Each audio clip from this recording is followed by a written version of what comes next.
ഭഗവാൻ ശ്രീ രമണ മഹർഷി ഒരിക്കൽ പറഞ്ഞു, the power which created you has created the world. If it can take care of you, it can similarly take care of the world also. നിങ്ങളെ സൃഷ്ടിച്ച അതേ ശക്തിയാണ് ഈ ലോകത്തെയും സൃഷ്ടിച്ചത്. നിങ്ങളെ സംരക്ഷിക്കാൻ ആ ശക്തിക്ക് കഴിയുമെങ്കിൽ ഈ ലോകത്തെയും അതുപോലെ തന്നെ സംരക്ഷിക്കാൻ ആ ശക്തിക്ക് കഴിയും. മഹർഷി പറഞ്ഞ ഈ വാക്കുകളിൽ അതിഗഹനമായ ചില സത്യങ്ങൾ അടങ്ങിയിട്ടുണ്ട്. ഇതിലെ ആദ്യ വാക്യം പറയുന്നു, the power which created you has created the world. ഇവിടെ 3 കാര്യങ്ങളാണുള്ളത്. 1, യു, നിങ്ങൾ. 2, ദ വേൾഡ്, ഈ ലോകം. 3, ദ പവർ, ആ ശക്തി, നിങ്ങളെയും ഈ ലോകത്തെയും സൃഷ്ടിച്ച ശക്തി. വേണമെങ്കിൽ ഈ 3 നമുക്ക് ചർച്ച ചെയ്യാം. എന്നാൽ ലോകത്തെയും നമ്മളെയും സൃഷ്ടിച്ചത് ഒരേ ശക്തിയാണ് എന്ന് ഭഗവാൻ പറഞ്ഞ സ്ഥിതിക്ക് ആ ശക്തിയെക്കുറിച്ച് സംസാരിക്കുന്നതായിരിക്കില്ലേ കൂടുതൽ നല്ലത്? നമ്മെയും ലോകത്തെയും സൃഷ്ടിച്ച ശക്തി ഒന്നാണെങ്കിൽ ആ ശക്തി നമുക്ക് പുറത്തായിരിക്കുമോ അതോ അകത്തായിരിക്കുമോ? ഇതേക്കുറിച്ച് നമ്മൾ ആലോചിക്കണം. നമ്മെ സൃഷ്ടിച്ച ശക്തി പുറത്തായിരിക്കണമെങ്കിൽ നമ്മൾ നമ്മുടെ ശരീരമാണ് എന്ന് നമുക്ക് സ്ഥാപിക്കാൻ കഴിയണം. നമ്മൾ നമ്മുടെ ഈ സ്ഥൂല ശരീരമാണെങ്കിൽ അതിനെ സൃഷ്ടിച്ച ശക്തി പുറത്തായിരിക്കാനാണ് സാധ്യത. ഒരു മൺകുടം നിർമ്മിക്കുന്ന കുശവൻ മൺകുടത്തിന് പുറത്താണ് എന്ന ന്യായം സ്വീകരിച്ച് നമുക്കങ്ങനെ ഉറപ്പിക്കാം. ഇനി നമ്മൾ നമ്മുടെ ശരീരമല്ലെങ്കിലോ ആ ശക്തി നമുക്ക് പുറത്താകാൻ സാധ്യതയുണ്ടോ? പെട്ടെന്ന് മറുപടി പറയേണ്ട. നമുക്ക് ഈ ചിന്തയുമായി കുറച്ചുകൂടി മുന്നോട്ട് പോകാം. ഒന്ന് ആലോചിച്ചു നോക്കൂ. നമ്മൾ നമ്മുടെ സ്ഥൂല ശരീരമാണെങ്കിൽ നമുക്ക് ശരീരബോധം ഇല്ലാത്ത സമയത്ത് നമ്മൾ ഉണ്ടാകുമോ? ഒരിക്കൽ കൂടി ആവർത്തിക്കാം. നമ്മൾ നമ്മുടെ സ്ഥൂല ശരീരമാണെങ്കിൽ നമുക്ക് ശരീരബോധം ഇല്ലാത്ത സമയത്ത് നമ്മൾ ഉണ്ടാകുമോ? ഇല്ല, ഉണ്ടാകില്ല. എന്നാൽ നമ്മുടെ അനുഭവം അതാണോ? അല്ല. നമുക്ക് ശരീരബോധം ജാഗ്രതാവസ്ഥയിൽ മാത്രമാണുള്ളത്. ഈ കാണുന്ന ലോകവും ജാഗ്രത്തിൽ മാത്രമാണ് നമ്മുടെ അനുഭവത്തിലുള്ളത്. നമ്മൾ സ്വപ്നത്തിലേക്ക് വഴുതി വീഴുമ്പോൾ ജാഗ്രത്തിലുള്ള ലോകം നമുക്കില്ല. എന്നാൽ സ്വപ്നലോകം അനുഭവിക്കുന്ന ഒരു നമ്മളുണ്ടല്ലോ, ഉണ്ട്. അതുകൊണ്ട് ജാഗ്രത് ലോകത്തിലുള്ള ശക്തിയാണ് നമ്മെ സൃഷ്ടിച്ചത് എന്ന് പറയാൻ കഴിയുമോ? ഇല്ല. നമ്മുടെ അനുഭവം ഇതാണ്. ശരീരബോധവും ലോകബോധവും നമുക്ക് ഉണർന്നിരിക്കുന്ന സമയത്ത് മാത്രമേയുള്ളൂ. ഈ ശരീരബോധവും ലോകബോധവും നമുക്ക് സ്വപ്നത്തിലില്ല, ഗാഢനിദ്രയിലുമില്ല. എന്നാൽ നമ്മൾ സ്വപ്നത്തിലും ഗാഢനിദ്രയിലും ഒരുപോലെ നിലനിൽക്കുന്നുണ്ട്. സത്യമല്ലേ? ജാഗ്രത്തിൽ ഒരു ശക്തിയുണ്ടെങ്കിൽ ആ ശക്തി ജാഗ്രത്തിൽ മാത്രമായിരിക്കില്ലേ പ്രവർത്തിക്കുക? അപ്പോൾ സ്വപ്നത്തിലേക്ക് നമ്മൾ വഴുതി വീഴുമ്പോൾ ആ ശക്തി നമുക്ക് ലഭിക്കാതെ വരികയും തന്മൂലം നമ്മുടെ നാശം സംഭവിക്കുകയുമില്ലേ? സംഭവിക്കും. എന്നാൽ അതാണോ നമ്മുടെ അനുഭവം? അല്ല. അതുകൊണ്ട് ജാഗ്രത്തിലുള്ള ശക്തിയാണ് നമ്മെ സൃഷ്ടിച്ചത് എന്ന് പറയുന്നത് തീർത്തും അവിവേകമാവില്ലേ? തീർച്ചയായും ആകും. അപ്പോൾ നമ്മൾ ശരീരമല്ല എന്നും നമ്മെ സൃഷ്ടിച്ച ശക്തി പുറമേ, അതായത് ജാഗ്രതയിലുള്ള ശക്തിയല്ല എന്നും നമുക്കുറപ്പിക്കാം. ഇനി നമുക്ക് സ്വപ്നത്തിലേക്ക് കടക്കാം. The power which created you has created the world എന്ന് പറയുമ്പോൾ സ്വപ്നത്തിലുള്ള നിങ്ങളെയും സ്വപ്നലോകത്തെയും ഒരേ ശക്തിയാണ് സൃഷ്ടിച്ചത് എന്നും അർത്ഥം വരില്ലേ? ചിന്തിച്ചു നോക്കൂ. സ്വപ്നത്തിൽ ഒരു നിങ്ങളുണ്ട്, ഒരു സ്വപ്നലോകവും ഉണ്ട്. ആ ശക്തി സ്വപ്നത്തിൽ ഉള്ള ശക്തിയാകുമോ? ആകാൻ വഴിയില്ല. എന്താണ് കാരണം? അതിന് കാരണം സ്വപ്നവും ജാഗ്രത് പോലെ ഒരവസ്ഥ മാത്രമാണ്. ആ അവസ്ഥയിലാണ് സൃഷ്ടി നടക്കുന്നത് എങ്കിൽ നിങ്ങൾ ആ അവസ്ഥയുടെ പുറത്ത് കടക്കുമ്പോൾ ഒന്നുകിൽ ആ സ്വപ്നലോകത്തെ കൂടെ കൊണ്ടുപോകുന്നതായിരിക്കും, അല്ലെങ്കിൽ നിങ്ങളില്ലാതെ ആകുന്നതായിരിക്കും. പക്ഷേ ഇത് രണ്ടും സംഭവിക്കുന്നില്ലല്ലോ. ഉദാഹരണത്തിന്, ഡീപ്പ് സ്ലീപ്പ് അഥവാ ഗാഢനിദ്രയിലേക്ക് നമ്മൾ കടക്കുമ്പോൾ സ്വപ്നം കണ്ട നമ്മളും സ്വപ്നലോകവും ഇല്ലാതെയാകുന്നുണ്ട്. എന്നാൽ നമ്മൾ അപ്പോഴും നിലനിൽക്കുന്നുണ്ട്. ജാഗ്രതയിലേക്ക് തിരിച്ചു വരുമ്പോഴും ഇതേ അനുഭവം തന്നെയാണുള്ളത്. അതുകൊണ്ടാണ് സുരക്ഷിതമായി നമ്മൾ ഉണർന്നെഴുന്നേൽക്കുന്നത്. ഇതിൽ നിന്നും നമുക്ക് പറയാൻ കഴിയും, നമ്മൾ സ്വപ്നം കണ്ട സൂക്ഷ്മ ശരീരമല്ല എന്നും നമ്മെ സൃഷ്ടിച്ച ശക്തി സ്വപ്നാവസ്ഥയിലുള്ള ശക്തിയല്ല എന്നും. ശരിയല്ലേ? ഇവിടെ നമ്മൾ പരിശോധിക്കുന്ന വാക്യം the power which created you has created the world എന്നാണല്ലോ.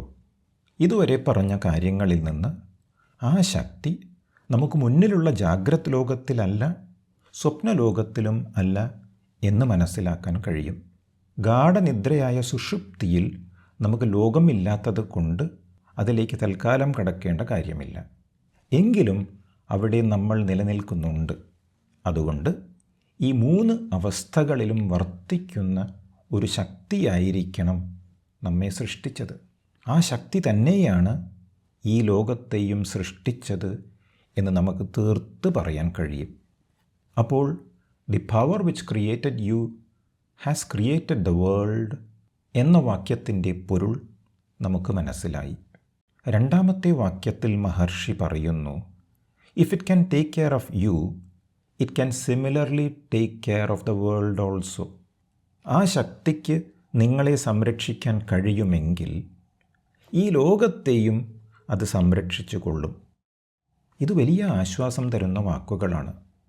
ഈ ലോകമെന്ന് പറയുമ്പോൾ നിങ്ങളുടെ പ്രിയപ്പെട്ടവർ, കുടുംബം, സുഹൃത്തുക്കൾ, നിങ്ങൾ കാണുന്നതും അറിയുന്നതുമായ സകലതും അതിൽപ്പെടുന്നു. ഭഗവാൻ നമുക്ക് സമാധാനം തരുന്ന ഈ വാക്കുകൾ പറയാനുള്ള കാരണമെന്തായിരിക്കും? ഭഗവാന് നന്നായി അറിയാം നമ്മുടെ മനസ്സെപ്പോഴും 2 വലിയ ഭാരങ്ങൾ വഹിച്ചുകൊണ്ടാണ് നടക്കുന്നത് എന്ന്. ഒന്ന്, എനിക്ക് എന്ത് സംഭവിക്കും എന്ന ചിന്ത. 2, എൻ്റെ ഈ ലോകത്തിന് എന്ത് സംഭവിക്കും എന്ന ചിന്ത. നമ്മുടെ കുടുംബത്തെയും ലോകത്തെയും കുറിച്ചുള്ള അനാവശ്യ ഉത്കണ്ഠകൾ നമ്മെ വേട്ടയാടിക്കൊണ്ടിരിക്കുന്നു. അവിടെയാണ് മഹർഷി ഈ സത്യം ഓർമ്മിപ്പിക്കുന്നത്. നിങ്ങളെ സൃഷ്ടിച്ച ശക്തി നിങ്ങളെ ഇപ്പോൾ സംരക്ഷിച്ചു കൊണ്ടിരിക്കുന്നുണ്ട്. നിങ്ങളുടെ അറിവോ നിയന്ത്രണമോ ഇല്ലാതെ തന്നെ നിങ്ങളുടെ ഹൃദയം മിടിക്കുന്നു, ശ്വാസോച്ഛ്വാസം നടക്കുന്നു, തലച്ചോറിലെ കോടിക്കണക്കിന് കോശങ്ങൾ പ്രവർത്തിക്കുന്നു. ഇതെല്ലാം ആ ശക്തിയുടെ സാന്നിധ്യത്തിലാണ് നടക്കുന്നത്. അങ്ങനെയെങ്കിൽ നിങ്ങളെ ഇത്രത്തോളം കരുതുന്ന ആ ചൈതന്യത്തിന് ഈ ലോകത്തെ സംരക്ഷിക്കാൻ കഴിയില്ലേ? ഇതാണ് if it can take care of you, it can similarly take care of the world also എന്നതുകൊണ്ട് മഹർഷി ഉദ്ദേശിച്ചത്. ചുരുക്കത്തിൽ ഈ ലോകത്തിൻ്റെ ഭാരം നിങ്ങൾ വഹിക്കേണ്ടതില്ല എന്നാണ് മഹർഷി പറയുന്നത്. നിങ്ങളുടെ ചെറിയ ഞാൻ, ആ അഹങ്കാരം, ഈ ഭാരങ്ങളെല്ലാം ചുമന്ന് തളരേണ്ട കാര്യമില്ല എന്നാണ് ഭഗവാൻ അരുളി ചെയ്യുന്നത്. ഇത് തിരിച്ചറിയുമ്പോൾ നമ്മൾ ശരണാഗതിയിലേക്ക് കടക്കുന്നു. എന്നെ സൃഷ്ടിച്ച ശക്തിക്ക് ഞാൻ എൻ്റെ ലോകത്തെ വിട്ടുകൊടുക്കുന്നു, കൂടെ എന്നെയും വിട്ടുകൊടുക്കുന്നു. ഇത് ആ ശക്തിയിൽ അഭയം തേടുക എന്ന രീതിയാണ്. പൂർണ്ണ മനസ്സോടെ ശരണാഗതി പ്രാപിക്കുന്ന അഹങ്കാരം പതുക്കെ ചുരുങ്ങി ചുരുങ്ങി ഇല്ലാതാകുന്നു, അലിഞ്ഞു പോകുന്നു, അപ്രത്യക്ഷമാകുന്നു. അപ്പോൾ നമ്മുടെയും ഈ ലോകത്തിൻ്റെയും പുറകിൽ ഒരു സുപ്രീം ഇൻ്റലിജൻസ് ഉണ്ട് എന്ന് നമ്മൾ തിരിച്ചറിയുന്നു. അതോടെ മനസ്സ് ശാന്തമാകുന്നു, ഭാരം കൊഴിഞ്ഞു പോകുന്നു. അങ്ങനെ നമ്മുടെ ഉള്ളിൽ നിശബ്ദമായി നിലകൊള്ളുന്ന ആത്മസാന്നിധ്യം നമുക്ക് അനുഭവവേദ്യമായി വരുന്നു. ആ സാന്നിധ്യമാണ് നിങ്ങളെ സൃഷ്ടിച്ച ശക്തി. ആ സാന്നിധ്യമാണ് ഈ ലോകത്തെയും സൃഷ്ടിച്ച ശക്തി. അതുതന്നെയാണ് എല്ലാം നിലനിർത്തുന്ന ശക്തി. അതിനെ തിരിച്ചറിയുമ്പോൾ ഭയം കുറയും. ആശങ്ക കുറയും, മനസ്സ് വിശ്രമിക്കും. അപ്പോൾ നമ്മൾ തിരിച്ചറിയും, സ്രഷ്ടാവും സൃഷ്ടിയും ഞാനും വെവ്വേറെയല്ല. എല്ലാം ഒരേ സത്യത്തിൻ്റെ പ്രകടനമാണ്. എല്ലാം ഞാൻ തന്നെയാണ്. ആ ഞാൻ ബ്രഹ്മമാണ്. എല്ലാം അതേ ബ്രഹ്മം തന്നെ. ഉപനിഷത്തുകൾ സർവം ഖൽവിദം ബ്രഹ്മ, അതായത് ഈ സകലവും ബ്രഹ്മമാണ് എന്ന് വിളിച്ചു പറയുന്നതിൻ്റെ പൊരുളും അതുതന്നെ. ഇനി നിധിധ്യാസനത്തിനായി പതുക്കെ കണ്ണുകളടയ്ക്കുക. The power which created you has created the world. നിങ്ങളെ സൃഷ്ടിച്ച അതേ ശക്തിയാണ് ഈ ലോകത്തെയും സൃഷ്ടിച്ചത്.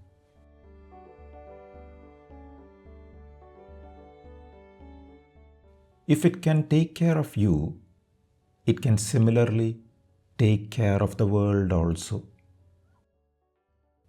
നിങ്ങളെ സംരക്ഷിക്കാൻ ആ ശക്തിക്ക് കഴിയുമെങ്കിൽ ഈ ലോകത്തെയും സംരക്ഷിക്കാൻ അതിന് കഴിയും.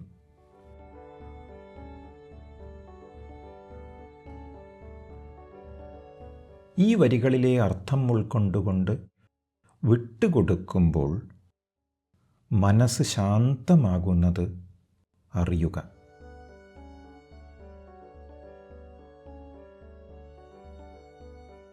മനസ്സിലെ ഭാരം കൊഴിഞ്ഞു പോകുന്നത് അനുഭവിക്കുക.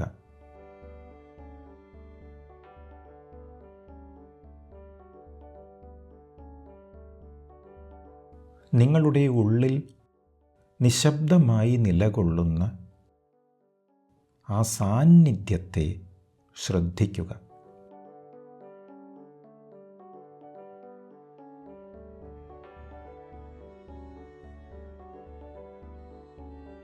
ആ സാന്നിധ്യമാണ് നിങ്ങളെ സൃഷ്ടിച്ച ശക്തി.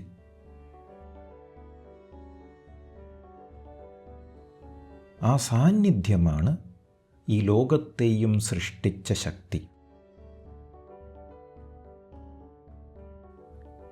അതുതന്നെയാണ് എല്ലാം നിലനിർത്തുന്ന ശക്തി.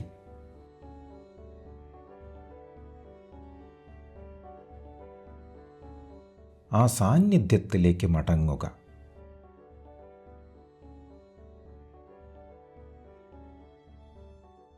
ആ സാന്നിധ്യം നിങ്ങളുടെ ഉള്ളിൽ എവിടെയാണ് അനുഭവപ്പെടുന്നത്?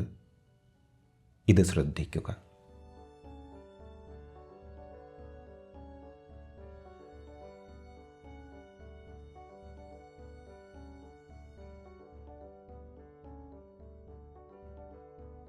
അതുതന്നെയല്ലേ ഞാൻ?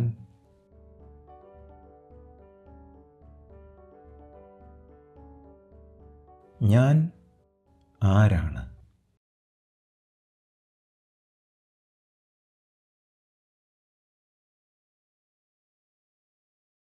Who am I?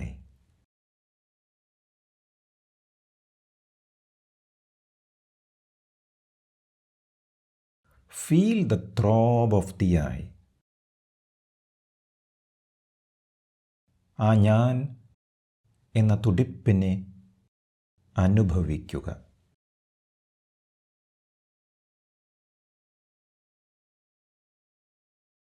ഞാൻ എന്ന സ്പന്ദനത്തെ തൊട്ടറിയുക. ഞാൻ എന്ന അനുഭൂതിയിൽ അലിയുക.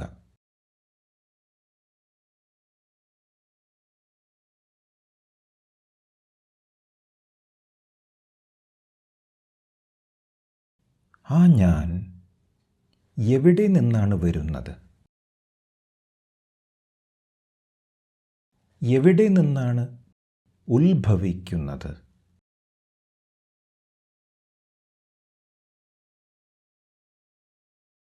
Whence am I?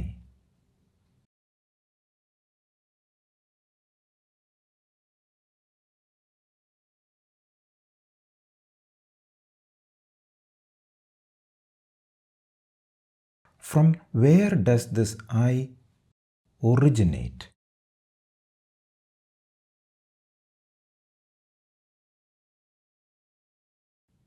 എവിടെ നിന്നാണ് ഈ ഞാൻ ഉയർന്നു വരുന്നത്?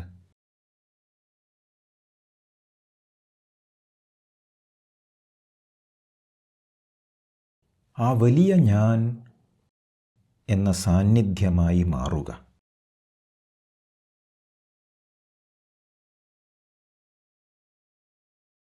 അതാണ് യഥാർത്ഥ നിങ്ങൾ.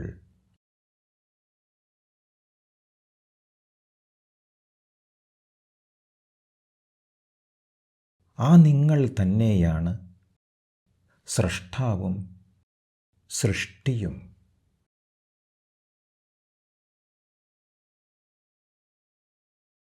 എല്ലാം ഒരേ സത്യത്തിൻ്റെ പ്രകടനമാണ്.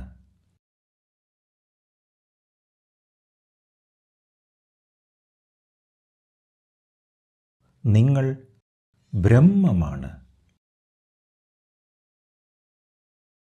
എല്ലാം നിങ്ങൾ തന്നെ. സർവം കൽവിദം ബ്രഹ്മ. ഈ സകലവും ബ്രഹ്മമാണ്.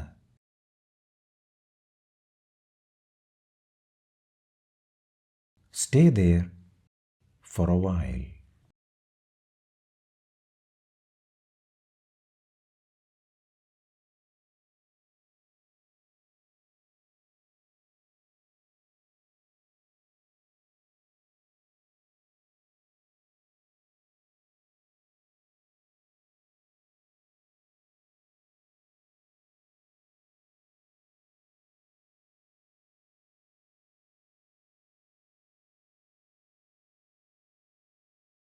Now gently open your eyes.